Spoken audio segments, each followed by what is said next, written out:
Welcome back to the channel. Today we are going to tackle one of the big banjo tunes, the Mason's Apron. A big shout out to all of my Patreon subscribers who make all of these videos possible. And so before we get started, make sure that you hit the subscribe and like button. It does make a big difference. As many of you know, my preferred pick of choice is the String Joy 0.5mm Jumbo Jazz. I have bought the Jazz ones and they're a little bit smaller. Actually, they're a good bit smaller. And just for comfort, I prefer the Jumbo Jazz. For acoustic playing, the 0.5 is perfect. If I'm playing in a session and it's louder, I'll always have a couple of 0.6 in the case as well. So do check them out. They're String Joy Jumbo Jazz. There is an affiliate link below, so make sure you click on that.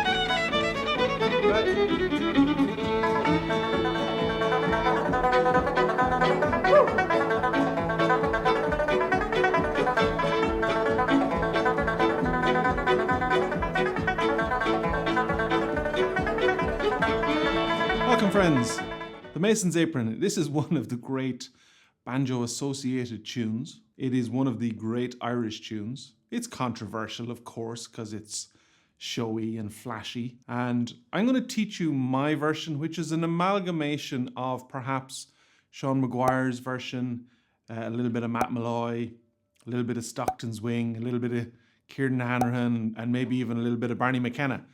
I don't really know where I got all of my versions from. So I'm going to teach you a 7-part version, which ends up, of course, because it's the Mason's Apron, way up the neck. So keep watching for all of those parts. But there is a beautiful version, which has only got 2 parts. And it's more subtle and nuanced than the brash Sean Maguire version. And this was probably made most famous by the great whistle player called Micho Russell. And some people know it as Micho's Masons, or Micho Russell's Mason's Apron. I'd like to give the names of the tunes I'm going to play. The first reel would be a version of the Mason's Apron.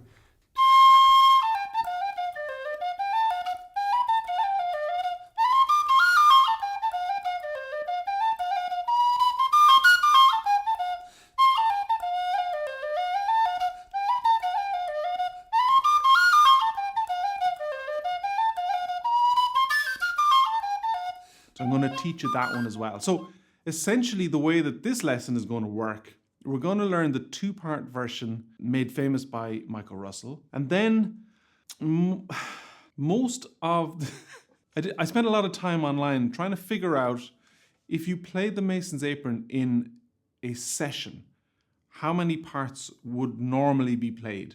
And my own answer to that is probably 4. So we're going to learn a 4-part version of the tune, and then I'm going to tag on 3 additional parts. Now they're all variations essentially of the 4th part. Some people will play a 3-part version, some people will play 6, some people play 7, maybe 8, maybe even 9. You're getting into the whole world of improvisation at that stage. That's why it's such a fun tune. What I'm going to do for this lesson is I'm going to teach each part individually because there's many ways that you can play it.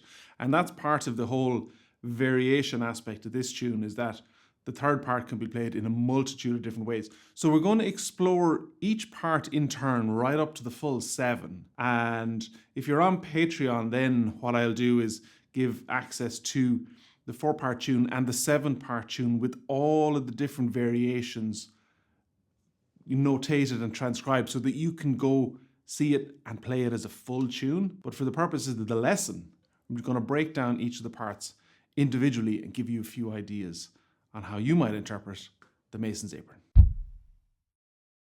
Micho Russell's version. The big difference from my ear between the Mason's Apron and this version. The Mason's Apron, as we know it, starts very brashly with 2 big A notes. And Micho Russell's version starts on the E, so it's more subtle. So here we go. Here's a simple version with a little bit of ornamentation and at quite a nice pace.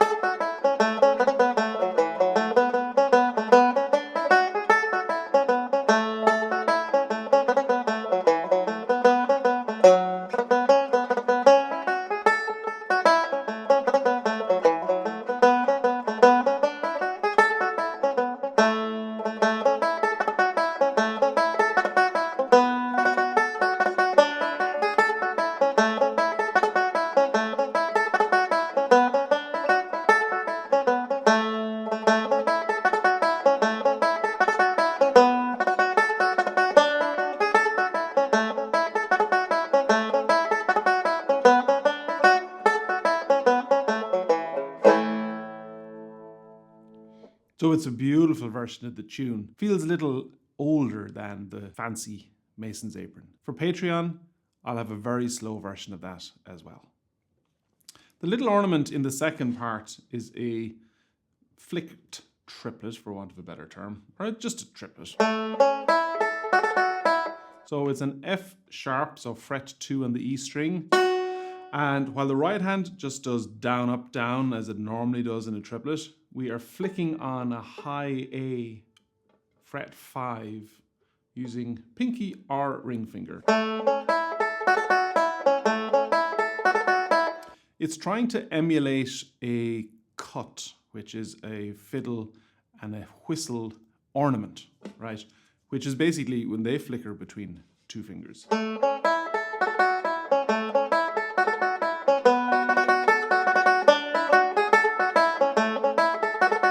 So it's quite a different effect than a straight up single note triplet.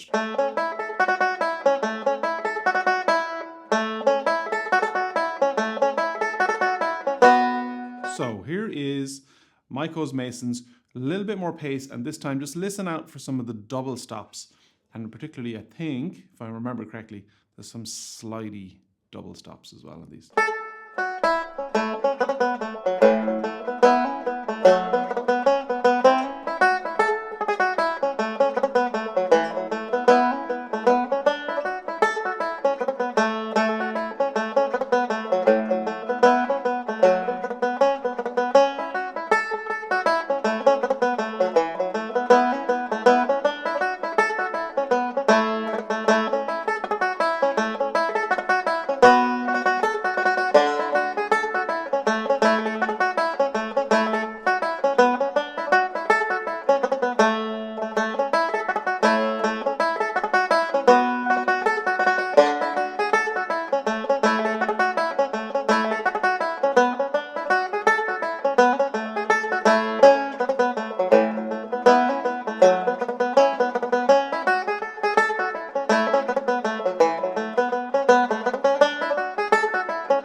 So there you have it, Micho Russell's Mason's Apron. Now let's crack on with the Mason's Apron, the amalgam, I think, of Sean Maguire's iconic versions, Barney McKenna's version, and Stockton's Wing, because they have a particularly identifiable ornament in the second part. I'm going to teach you that. So the tune is in A mixolydian.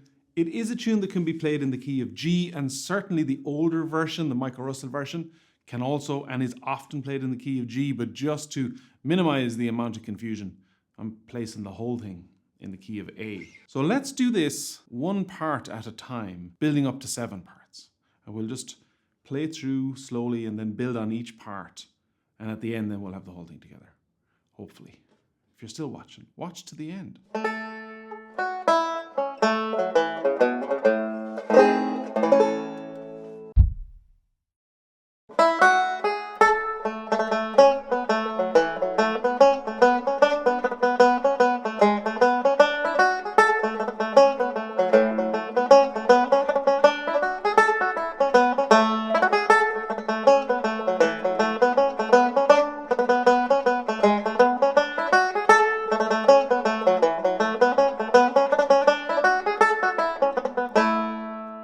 Now that's the part for me that changes the least, because it's big and it's bold and it's very unapologetic and it's very simple and lovely. So one more time through it, a little bit slower this time.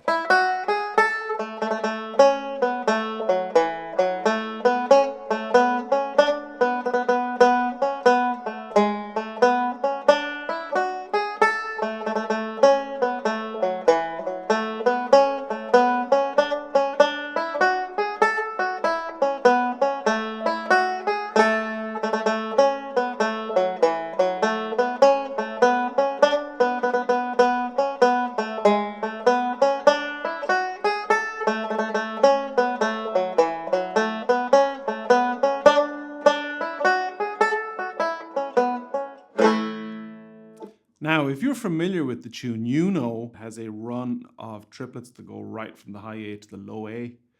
I'm going to do that as the 8th part at the end of all of the other ones, so stick around for that. Second part.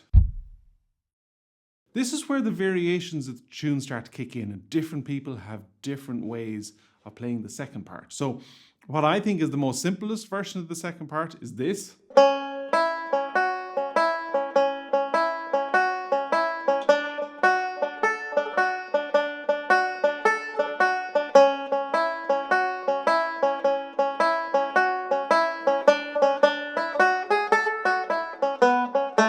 And a variety or a variation on that would be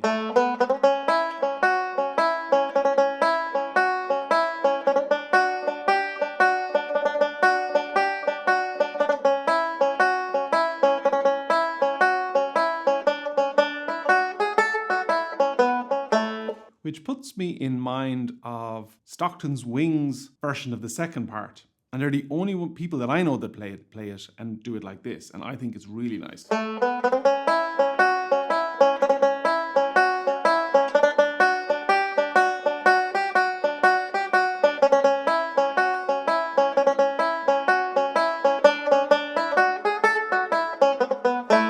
So I like that.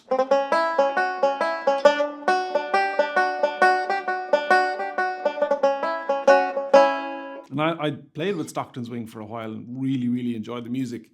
And that was one of the variations that I thought was really good. So here's a couple of more versions of the second part. I'm going to play it through a few times and see what happens.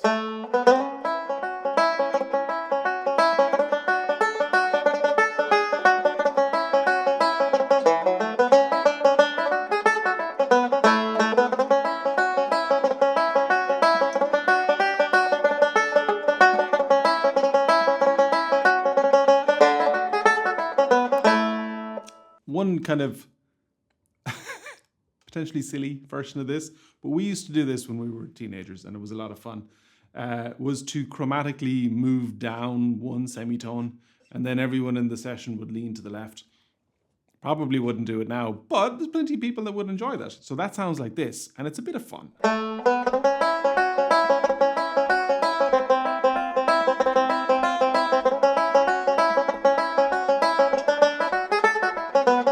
You can do it without leaning.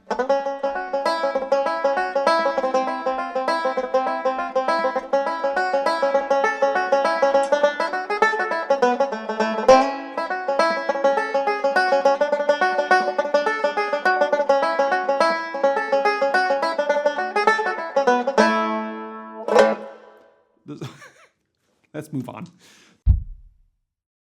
Now, the third part. This is the only one that has a little bit of a kind of a stretch because we're going up to a high B and there's a B minor. It's the second phrase.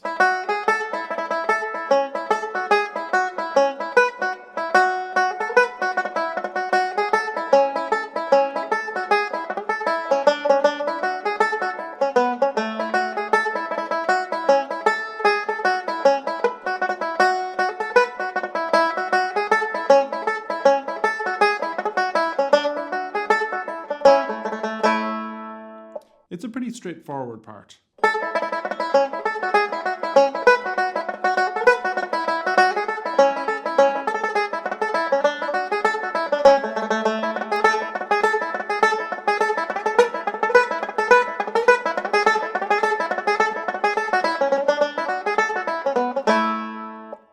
There's a flamboyant version of it, right?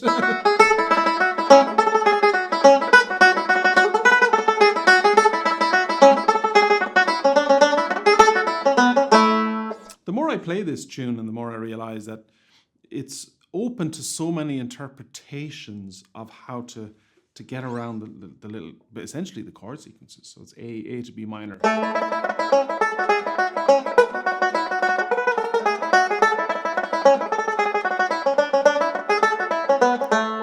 Most people credit Sean McGuire with making this tune so incredibly flamboyant and varied, and thereby opening it up as a tune that is very welcoming of all of these different interpretations.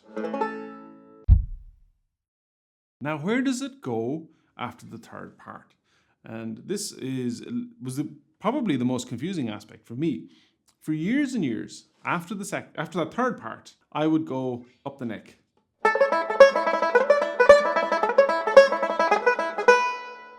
But what I discovered is that most people do that part down an octave first. So for the purposes of this, part 4 will be this.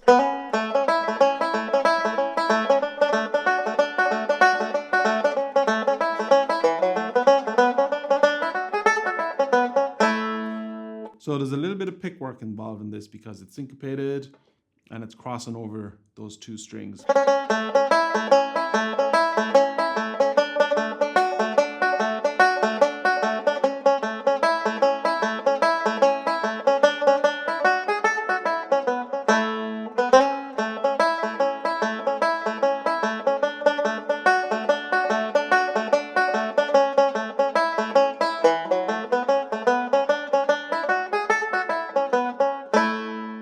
Now, when you ornament this part, that's when you have to watch out for the picking.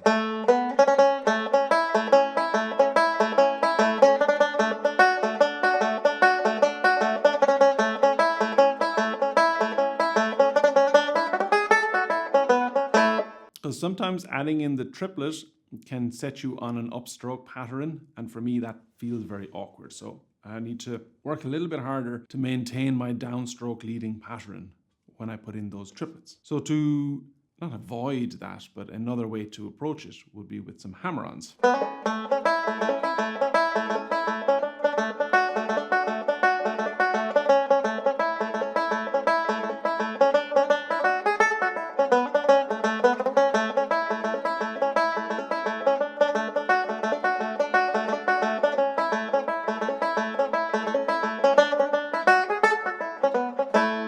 I like that one. It's more subtle and it's a little bit more fun to play as well.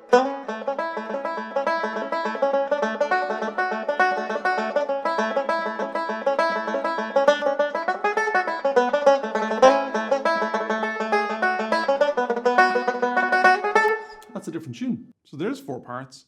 And I think most sessions will play that and then go back to the first part, because it starts to get very individual after that. And so my 5th part will be essentially that same pattern, except up an octave. Now the nice part about this, it has the open E that rings through it. So it allows for easy positional switches with your left hand.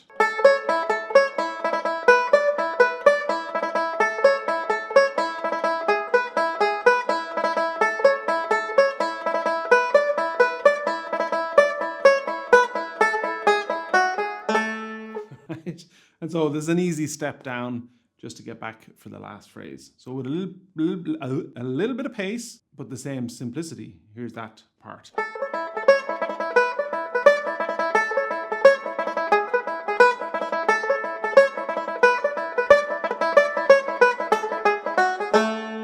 Now, whether you use your pinky or your ring finger for those shapes is completely individual, and you will figure out which is the most comfortable. I use both, as you'll probably notice.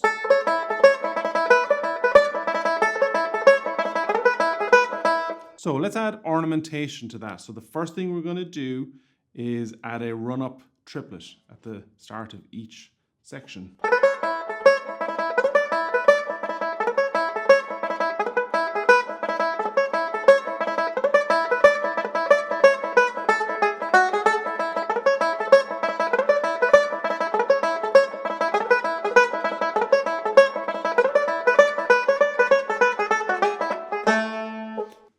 Probably wouldn't be able to do that dismounted speed. I certainly wouldn't. It would make it too complicated. So another option which is, again, it's a slightly different version, is to just punch out the stepstone notes and use an open E for some triplets.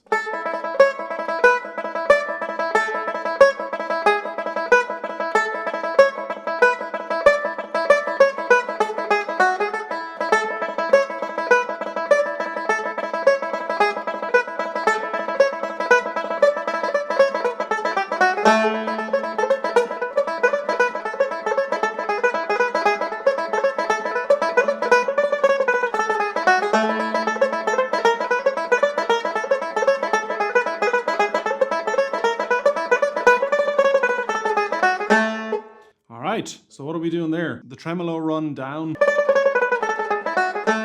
Some people will find that easier than the jumps, because in order to do the jump down to the open E, you have to lift off. Whereas if you tremolo all the way down, it's just a walk down. And the other little ornament that I was doing there was just putting a half note, a B flat fret 6.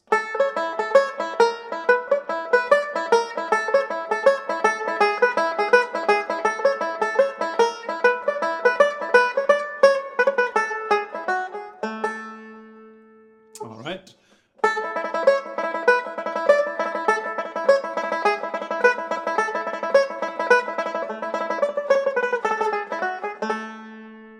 So they're all variations on part 5. So moving on to part 6. So what is part 6? Part 6 is essentially part 2 played up an octave.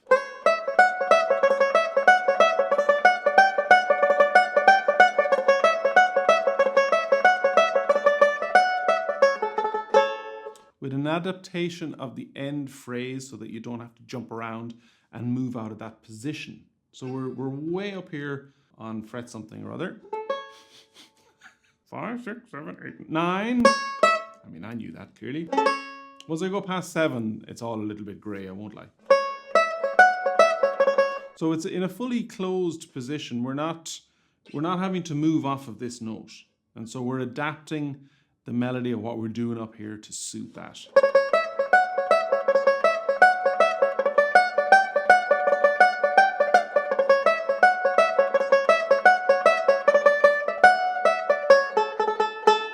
So that's where we're switching up the melody at the end. It's easy to capture it all up there without having to move around.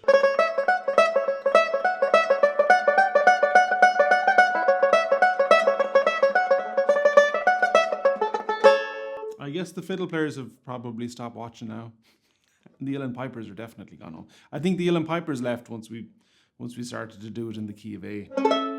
So probably my favorite of all the parts is part 7, which is a syncopated chromatic walk down.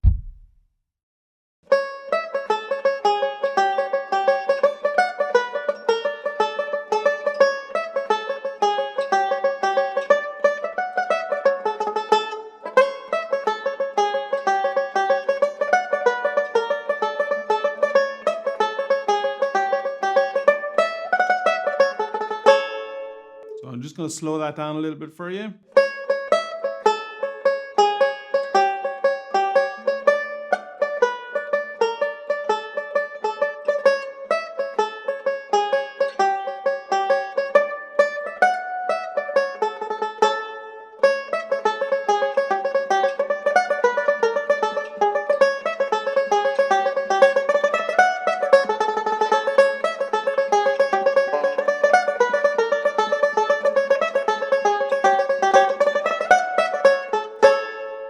You can play this part down an octave. It's just a little bit more work because of the stretch.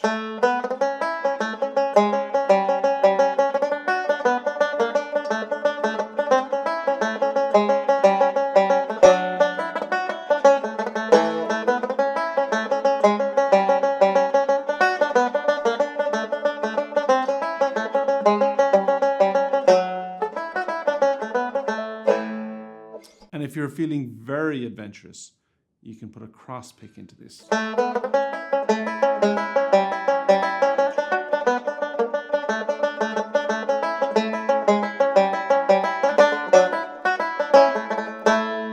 So we're catching the A on fret 7.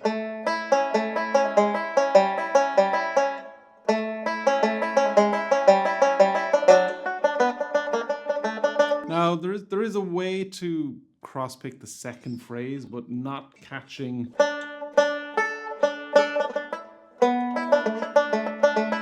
Yeah, I just don't have enough fingers.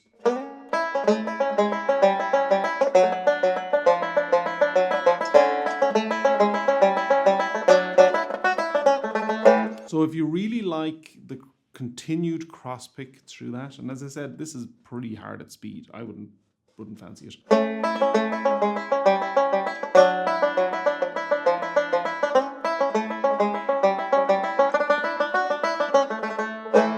But I know there's some very adventurous young banjo players watching, so that's for you.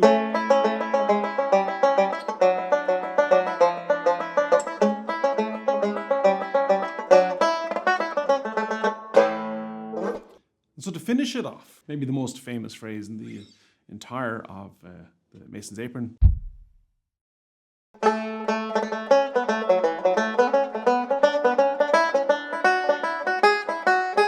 That bit. Oops, I should probably try and get it right.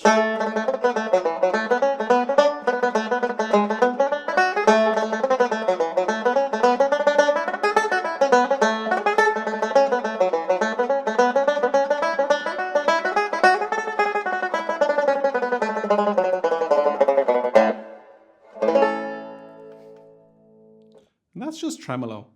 It's actually, what I mean by tremolo is that we're not punching out each triplet individually. So we're not going down, up, down, down, up, down, down, up, down.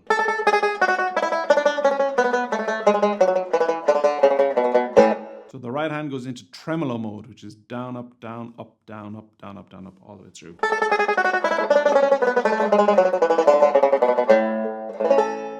Now, for those of you who are very interested, tremolo actually comes from your elbow. So the wrist stiffens up a little bit.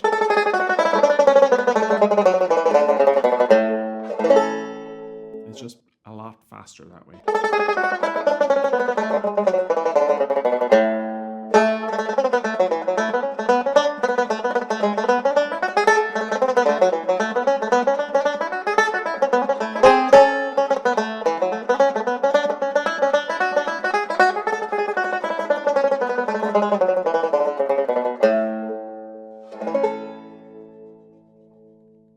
So there you have it, the Mason's Apron, all 7 parts. I'm going to play it through maybe twice, just kind of like to see what happens. Now on Patreon, I will have a number of versions with backing tracks at different speeds. And I'll do Micho's version, I'll do a 4-part version for like if you just want to play in like regular sessions. And then we'll do the full 7 parts with the first part repeat at the end kind of tag as well. And I'll record them all at, you know, kind of like 70 BPM, maybe 90, just so that you have something to play along with if you want to practice playing a little bit faster.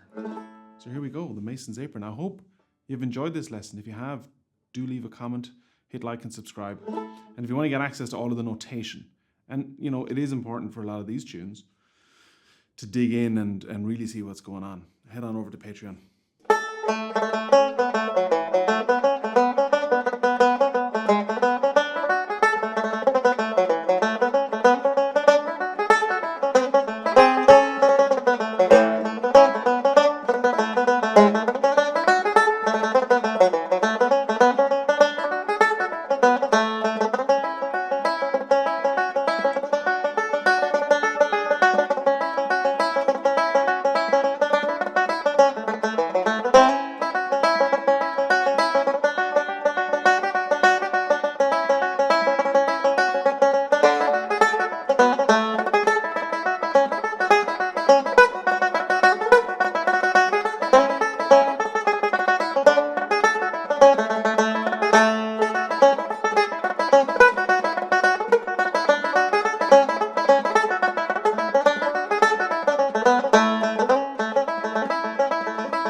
for watching.